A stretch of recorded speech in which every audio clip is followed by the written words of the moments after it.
दोस्तों आज अपना टॉपिक रहेगा दहेज प्रतिषेध अधिनियम 1961। वैसे आप थंबनेल में पढ़ चुके हैं।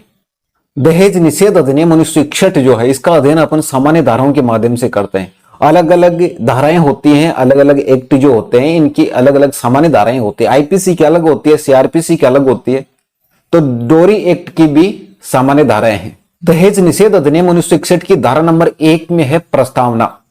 दहेज निषेध अधिनियम 1961 20 मई 1961 को पारित हो गया।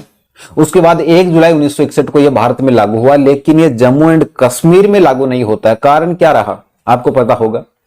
जम्मू एंड कश्मीर में धारा 317 लगी थी। जो धारा 317 है वह जम्मू एंड कश्मीर को विशेषाधिकार प्रदान करती है, इसलिए वहां पर यह लागू नहीं होता है। लेकिन 31 अक्टूबर 2019 के बाद जब से वहां से 370 हटाई गई, यानी कि जम्मू एंड कश्मीर से 370 हटने के बाद दहेज प्रतिषेध या डोरी एक्ट जो है ये 31 अक्टूबर 2019 के बाद जम्मू एंड कश्मीर में भी लागू हो गया।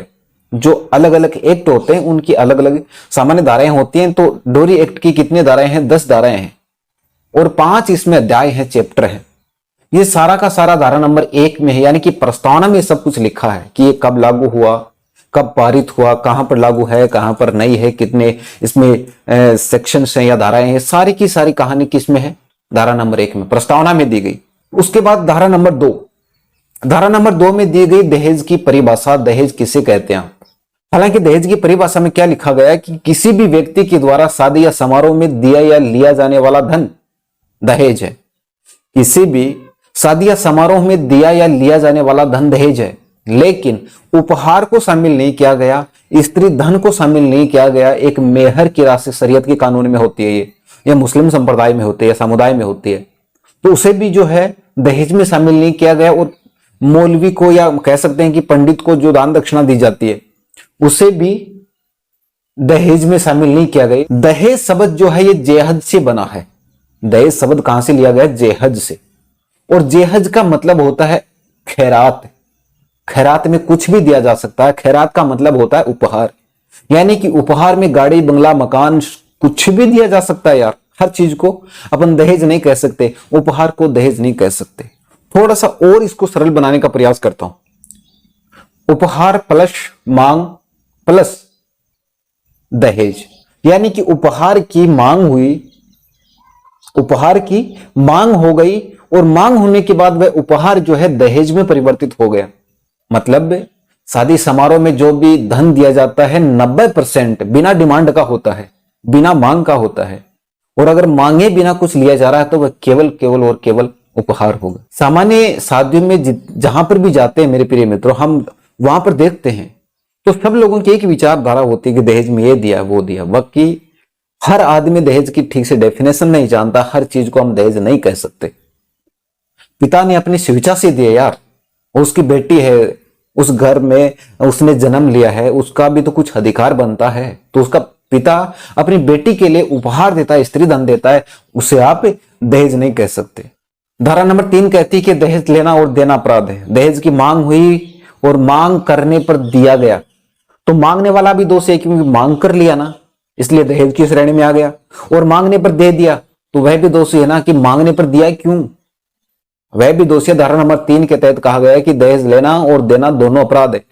अब अपराध है तो इसका मतलब सजा भी होगी। सजा क्या है? मिनिमम 5 वर्ष, 15,000 का जुर्माना, या फिर वस्तु का वह मूल्य जो अधिक हो। अब फॉर्च्यूनर मानो गाड़ी मांग ली और दे दी, वो टॉप मॉडल दिया 50 लाख रुपए की आती है, और यहां पर क्या कहा जा रहा है कि वस्तु का वह मूल्य जो अधिक हो। अब 50 लाख से 1 रुपया अगर ऊपर होगा तो भी अधिक होगा, तो 1 करोड़ होगा तो 50 लाख से अधिक होता है, और 1.5 करोड़ भी 50 लाख से अधिक होता है। इसलिए बी केयरफुली, जरा संभल कर। दहेज ना लेना है ना देना है, दोनों ही परिस्थितियों में अपराध होता है। धारा नंबर 4 कहती है कि दहेज की मांग करना अपराध है। गाड़ी दे, बंगला दे, ये दे वो दे, दैट इज रॉन्ग। दहेज की मांग करना अपराध है, ऐसा आप नहीं कर सकते। अगर आपने ऐसा किया तो क्या किया? फिर अपराध किया आपने। अपराध करने के बाद सजा मिलती है। सजा क्या है? मिनिमम 6 वर्ष और अधिकतम 20 वर्ष, या फिर 10,000 का जुर्माना भी आपको भरना पड़ सकता है। इसलिए दहेज की मांग भी नहीं करनी है। धारा नंबर 4A क्या कहती है कि दहेज से संबंधित विज्ञापन पर रोक है भाई, प्रतिषेध किया गया है, इसे निषेध है। आप दहेज से संबंधित विज्ञापन नहीं निकलवा सकते, ना सोशल मीडिया पर, ना अखबार में, दाएं बाएं ऊपर नीचे कहीं पर भी आप विज्ञापन नहीं दे सकते। अब सजा क्या है? मिनिमम 6 माह और अधिकतम 5 वर्ष और 15,000 का आपको जुर्माना भी भरना पड़ सकता है, धारा नंबर 4A के तहत। धारा नंबर 5 कहती है कि दहेज से संबंधित आप करार नहीं कर सकते। किसी आदमी ने दूसरे व्यक्ति से करार कर लिया कि भाई तेरी बेटी से मेरा बेटा शादी तो कर लेगा, लेकिन आज नहीं तो 1 साल के बाद दे दे, 2 साल के बाद दे दे, तेरे को गाड़ी देनी होगी, एक मोटरसाइकिल तो दे ही देना। करार हो गया। अब उसने इधर से यह कहा और लड़की वाले ने ठीक है जी दे देंगे। करार कर लिया, अपराध कर लिया।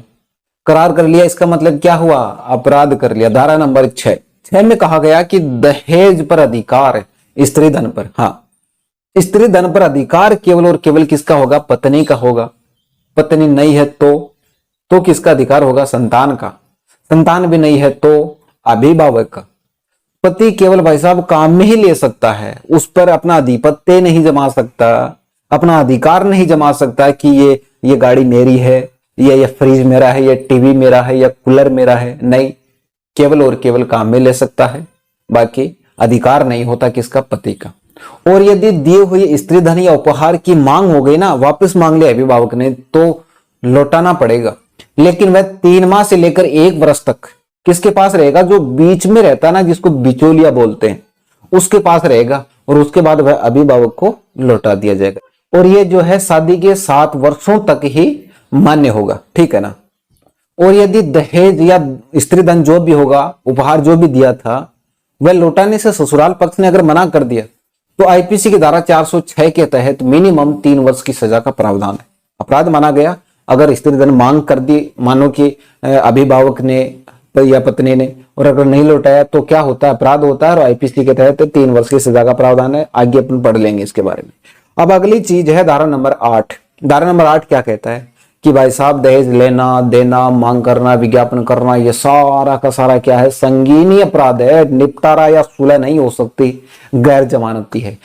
धारा नंबर 8A में क्या प्रावधान है कि दहेज से संबंधित किसी महिला की मारपीट हुई है, भाई दहेज के लिए प्रताड़ित किया किसी महिला को, ऐसा अगर मामला कोई है तो इसकी रिपोर्ट 1 वर्ष के अंदर पेश करनी होगी। दहेज से संबंधित मामलों की रिपोर्ट जो है 1 वर्ष के अंदर, या परिवाद 1 वर्ष के अंदर ही आपको पेश करना होगा। यह प्रावधान है 8A में।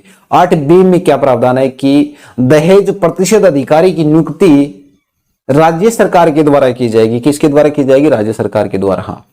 धारा नंबर 9 कि दहेज से संबंधित नियम, कानून, कायदे भाई साहब जो भी होंगे वह किसके द्वारा बनाए जाएंगे? केंद्र सरकार के द्वारा। हाँ, केंद्र सरकार के द्वारा कानून बनाए जाएंगे दहेज से संबंधित मामलों के, या दहेज से संबंधित जो भी नियम बनेंगे वह केंद्र सरकार के द्वारा बनाए जाएंगे। 10 ये कहती है कि भाई साहब कुछ नियम है ना, कुछ नियम दहेज से संबंधित मामलों के कुछ नियम राज्य सरकार भी बना सकती है। ध्यान में रहे, यह कंफ्यूजन हो सकता है यहाँ पर, क्योंकि 8B में प्रतिशत अधिकारी की नियुक्ति की बात आई है, और 9 में आपको यह बात कही गई कि दहेज से संबंधित जितने भी नियम होंगे केंद्र सरकार के द्वारा बनाए जाएंगे। 10 में यह कही गई कि कुछ नियम राज्य सरकार के द्वारा भी बनाए जाएंगे। अब अपन दहेज से संबंधित 1-2 आईपीसी की धाराएं मैं आपको बताता हूं। हालांकि महिला बाल अपराध से संबंधित आईपीसी की जितनी भी धाराएं होंगी, लगभग 100 ऐसी धाराएं जिनका जिक्र अपन एक अलग वीडियो, स्पेशल एक वीडियो बनाया जाएगा, उसमें अपन उसका जिक्र कर लेंगे, ठीक है। आईपीसी की धारा नंबर 302 कहता है कि दहेज से संबंधित मृत्यु होने पर अपराध माना जाएगा। दहेज से संबंधित मृत्यु होने पर अपराध माना जाएगा। कौन कहता है? 302, आईपीसी की धारा 302। थोड़ा सा मैं इस पर दबाव देके बोल रहा हूं, ऑब्जर्व कर लेना, रट लेना इसे। 302 में क्या है कि दहेज से संबंधित अगर हत्या हुई किसी महिला की तो वह अपराध है, और मिनिमम 7 वर्ष की सजा का प्रावधान इसमें है। अपराध होने पर सजा मिलती है, सजा है मिनिमम 7 वर्ष की, और यह मामला गैर जमानती है। ये चीज आपको धारा नंबर 8 में बता चुका हूं कि दहेज से संबंधित जितने भी मामले होते हैं, संगीन अपराध होते हैं, गैर जमानती होते हैं, निपटारा या सुलह का कोई गुंजाइश नहीं है। यह सब कुछ मैं बता चुका हूं धारा नंबर 8 में। धारा नंबर 304B क्या कहती है कि किसी भी महिला की शादी के दिनांक से 7 वर्षों तक यदि जलने से, कटने से, आत्महत्या से किसी भी प्रकार से मृत्यु हो जाती है और अभिभावक पक्ष ने या पीहर पक्ष जो भी होता उसने यदि परिवाद पेश कर दिया, केस कर दिया, समझ रहे हो ना, अब तो क्या माना जाएगा? वह अपराध माना जाएगा, उसे अपराध की श्रेणी में रखा गया है। सजा मिलती है मिनिमम 7 वर्ष, अधिकतम आजीवन कारावास।